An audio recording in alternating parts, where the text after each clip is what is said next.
International space station पे सिर्फ उसको डॉक करके 1 सप्ताह समय बिता के वापस आना था, लेकिन वहाँ कुछ खामियों की वजह से वो अटका हुआ है। और वहाँ जो 2 सबसे काबिल पूरे विश्व के हैं वो हैं सुनीता विलियम्स और बुच विल्मोर। कौन है सुनीता विलियम्स?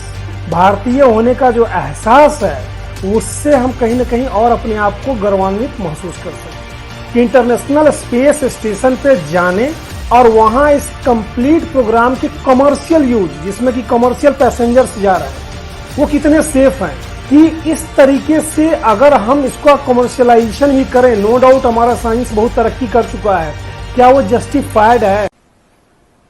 नमस्कार दोस्तों, मैं डॉक्टर असित और आप देख रहे हैं अपना चैनल अमेजिंग एसिड। दोस्तों, आज मैं बात करने जा रहा हूं नासा के कमर्शियल क्रू प्रोग्राम के अंतर्गत बोइंग द्वारा भेजे गए स्टार लाइनर एयरक्राफ्ट की। जी हाँ, जो कि यहां से 5 जून को टेक ऑफ किया और एज पर द प्लान सब कुछ 13 जून को उसको वापस आना था, लेकिन वो वहां जाकर के अटक गया। इंटरनेशनल स्पेस स्टेशन पे सिर्फ उसको डॉक करके 1 सप्ताह समय बिता के वापस आना था, लेकिन वहाँ कुछ खामियों की वजह से वो अटका हुआ है। और वहाँ जो 2 सबसे काबिल पूरे विश्व के, नासा के नहीं, कंप्लीट विश्व के जो सबसे 2 काबिल वैज्ञानिक जो अटके हुए हैं वो हैं सुनीता विलियम्स और बुच विल्मोर। जी हाँ, सुनीता विलियम्स, जिनका नाम सुनते ही हमारे चेहरों पे एक मुस्कुराहट और भारतीय होने का जो एक गर्व है वो कहीं ना कहीं परिलक्षित होने लगता है। दोस्तों, मैं प्रोग्राम की बात करूं तो वहाँ स्पेस क्राफ्ट में क्या प्रॉब्लम आई है और उसके प्रोबेबल सॉल्यूशंस क्या हो सकते हैं उसकी बात करूं। इसके पहले हम जानते हैं कौन है ये सुनीता विलियम्स, शायद जिसके बारे में जान करके हमारा हृदय ही प्रफुल्लित न हो, बल्कि भारतीय होने का जो एहसास है उससे हम कहीं ना कहीं और अपने आप को गौरवान्वित महसूस कर सके। जी हाँ मित्रों, 19 सितंबर 1965 को श्री दीपक पांड्या, जी हाँ, दीपक पांड्या और बोनी पांड्या, पिता का नाम दीपक पांड्या, माता जी का नाम बोनी पांड्या, इनके घर में 19 सितंबर 1965 को एक बालिका का जन्म होता है जो कि होती है सुनीता पांड्या। ठीक है, अमेरिका के ओहियो में। दीपक साहब खुद बहुत बड़े डॉक्टर हैं, वहाँ के एमडी आज भी हैं, प्रैक्टिस करते हैं। और ओहियो में अमेरिका में जन्म होता है। सुनीता विलियम्स बचपन से ही काफ़ी मेधावी छात्र, हर चीज़ में पढ़ने लिखने और हर चीज़ में काफ़ी आगे। 1998 में उन्होंने क्वालिफाई किया नासा को और नासा को उन्होंने ज्वाइन किया, और ऐसा करने वाली वो विश्व की दूसरी महिला थी। और एक बार नासा को ज्वाइन करने के बाद उन्होंने कभी भी पीछे मुड़कर नहीं देखा। जी हाँ, आगे शादी इनकी हुई मिस्टर जे विलियम्स से और बाद में इनका नाम चेंज होकर के सुनीता विलियम्स हो गया। ठीक है, बट नासा में पैर रखने के बाद एक से एक कीर्तिमान इन्होंने स्थापित किए, चाहे वो 127 दिन लगातार स्पेस में रहने का कीर्तिमान हो, या मैं आपसे बात करूं कि 30 अलग अलग अंतरिक्ष यानों में 2770 उड़ानें भरी हैं इन्होंने। टोटल अगर इनका time spent in the space की बात करूं वो 321 दिन 17 घंटे कुछ मिनट से ज्यादा है, ये वाले प्रोग्राम को छोड़ करके।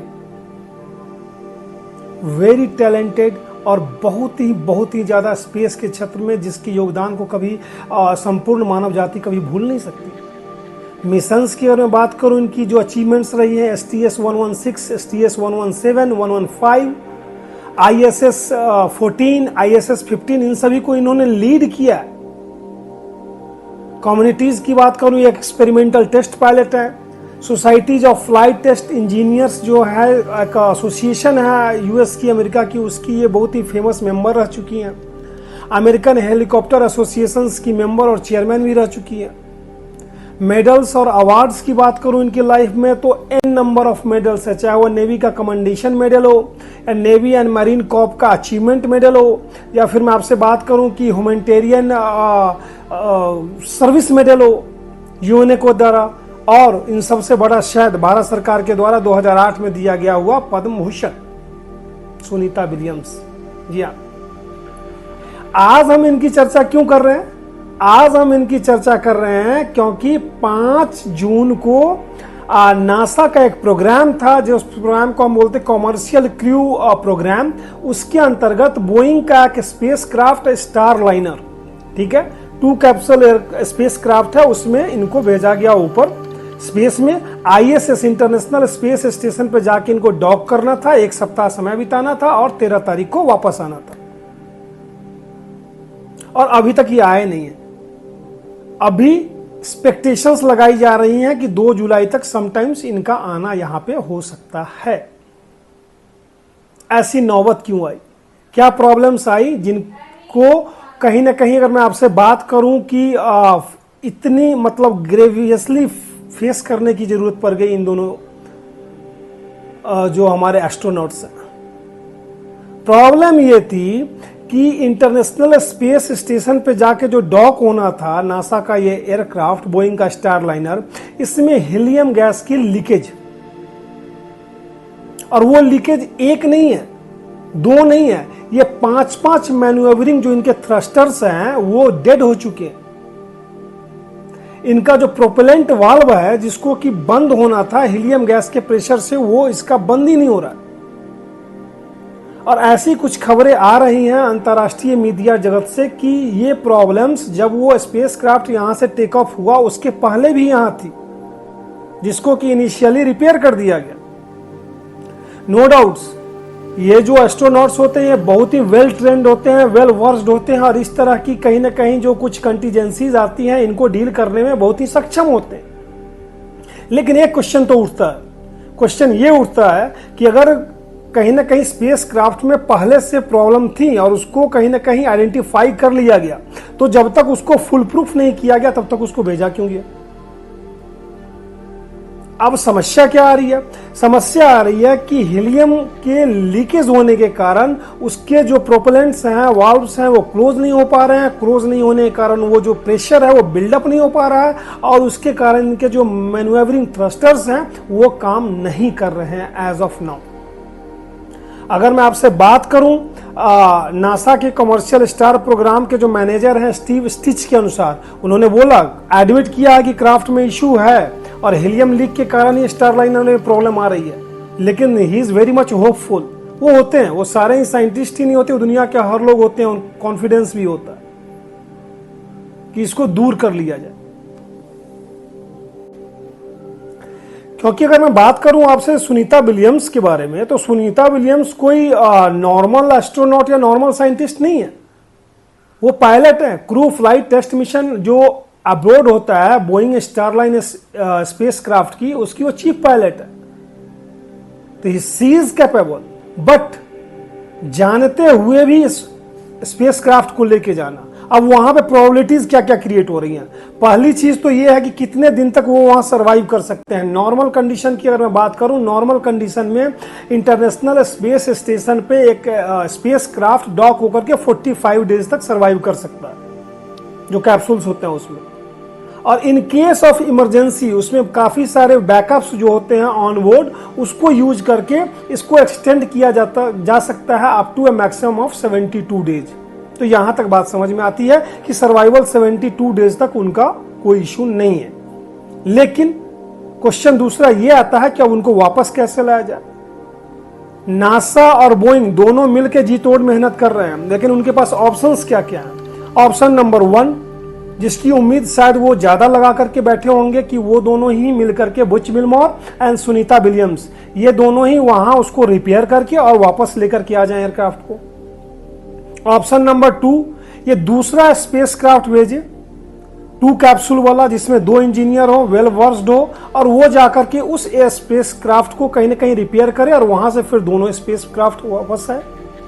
ऑप्शन नंबर 3, कोई ऐसा स्पेसक्राफ्ट जाए जिसमें कि 4 कैप्सूल्स हो, 4 पैसेंजर की कैपेबिलिटी हो, 2 जाएं और 2 वापस उसके साथ आ जाएं, और उस स्पेसक्राफ्ट जो स्टारलाइनर है उसको वहां भूल जाए या फिर वहां पे वो उसको डिस्पोज कर दे। तो ये 3 प्रोबेबिलिटी बन रही है। अब इन तीनों प्रोबेबिलिटी के बीच जो सबसे मजेदार खबर निकल के आ रही है, प्रोबेबली जो सबसे होपफुल चीज आ रही है, वो आ रही है एलॉन मस्क की स्पेसएक्स। जी हाँ दोस्तों, आप सभी जानते हैं कि एलॉन मस्क की जो स्पेसएक्स प्रोग्राम है उनका, उसमें क्रू ड्रैगन कैप्सूल वाला जो उनका स्पेसक्राफ्ट है, वो 2 से 4 पैसेंजर्स को ले जाने में कैपेबल है। लेकिन इसके साथ हम लोगों को यह भी पता है कि किस तरीके से स्पेसएक्स और बोइंग के बीच में हमेशा चलती रहती है। एक अनसेड वार छिड़ा हुआ होता है, राइट। कमर्शियलाइजेशन जो हुआ है उसमें स्पेसएक्स का कहीं ना कहीं ज्यादा योगदान था और उनका ही इनिशिएटिव था, और इसी कारण से बोइंग और स्पेसएक्स दोनों राइवल बन गए।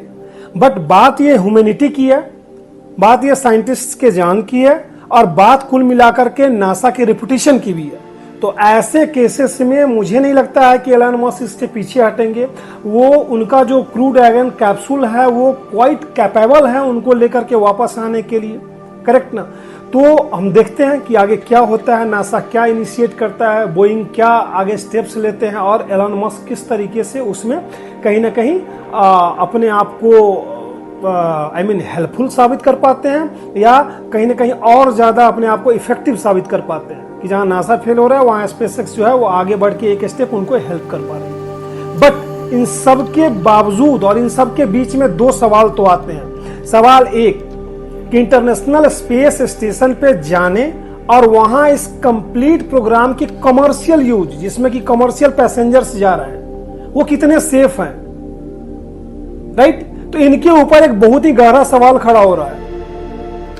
कमर्शियलाइजेशन हम तो कर रहे हैं स्पेस का, लेकिन वो है कितना सेफ।